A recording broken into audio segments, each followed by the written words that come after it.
Hi friends, நீதான் காதல் serial today episode என்ன மாதிரியான ட்விஸ்ட் ஆக்க போகுதுன்னு பார்க்கலாம். ரொம்பவே வருத்தத்தில் அபி வந்து ராகவை நினச்சி பயங்கரமாக ஃபீல் பண்ணி வருத்தத்தில் இருக்காங்க. ராகவ் ஒரு பக்கம் நம்ம அபியை நினச்சி நேரம் அபிக்கிட்ட போயிட்டு எதுக்காக நீங்கள் இருக்கு அப்படின்னு சொல்லிட்டு கூப்பிடுறாங்க. நான் எங்கே இருந்தால் உங்களுக்கு என்னங்க பிரச்சனை?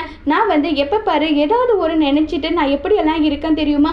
அதை பற்றியெல்லாம் உங்களுக்கு எந்த கவலையும் கிடையாதுன்னு சொல்லி ரொம்பவே வருத்தப்பட்டும் ஃபீல் பண்ணியும் பேசிட்டு இருக்காங்க.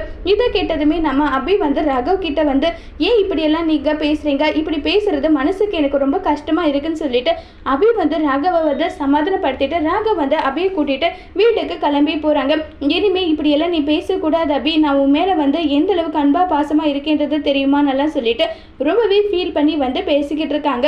இதை கேட்டதுமே வந்து பயங்கர வருத்தத்திலையும் ரொம்பவே ஃபீல் பண்ணிட்டு அபி இருக்காங்க. ராகவ் வந்து நம்ம அபியை கவனித்து சாப்பாடு கொடுக்கறது ரொம்பவே அன்பா பாசமாக வந்து கவனிச்சுட்டு இருக்காங்க. இது வந்து நம்மளுடைய முரளி வந்து பார்த்துடுறாங்க. முரளி ஒரு பக்கம் பார்த்துட்டு ரொம்பவே பயங்கர டென்ஷனில் வந்து இருக்காங்க.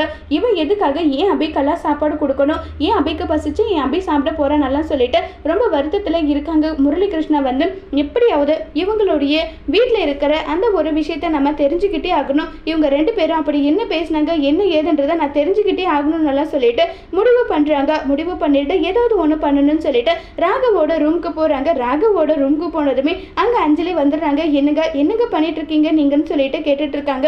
ஒன்றும் இல்லை அது வந்துன்றாங்க. இல்லை நீங்கள் ஏதோ பண்ணிட்டு இருக்கீங்க என்னன்னு சொன்னதோ இல்லை அஞ்சலி மாத்திரையை தேடி தான் வந்துன்னு சொல்லிட்டு பேசிக்கிட்டு இருக்காங்க. ஓ அப்படியா, மாத்திரை தேடிட்டு தான் வந்தீங்களா?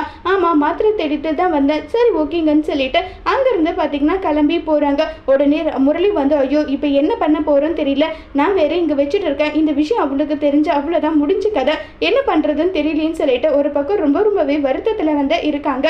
என்ன பண்ண போகிறோன்னு தெரியலேன்னு சொல்லிட்டு ஒரு பக்கம் இருக்கா. அபி வந்து இந்த மாத்திரையில் ஏதோ ஒரு விஷயம் இருக்கு, அது என்னன்ற விஷயத்த நம்ம கண்டுபிடிச்சி ஆகணும், அப்போ தான் இது எல்லாத்துக்கும் ஒரு சொல்யூஷன் கிடைக்கும், அது என்ன மாத்திரைன்றதை நம்ம கண்டுபிடிச்சி ஆகணும்னு சொல்லிட்டு அபி வந்து ஃபோட்டோவை எடுத்து வச்சுக்கிறாங்க. ஃபோட்டோவை எடுத்து வச்சுக்கிட்டு இப்போ அபி வந்து பயங்கர டென்ஷனில் இருக்காங்க. அபி உண்மையை கண்டுபிடிப்பாங்க. பிடிச்சி முரளியோட சுயரூபத்தை அபி வீட்டில் இருக்க எல்லாருக்கும் காமிப்பாங்களா இல்லையாங்கிறத வரப்போகிற எபிசோடில் வெயிட் பண்ணி பார்க்கலாம். தேங்க்யூ.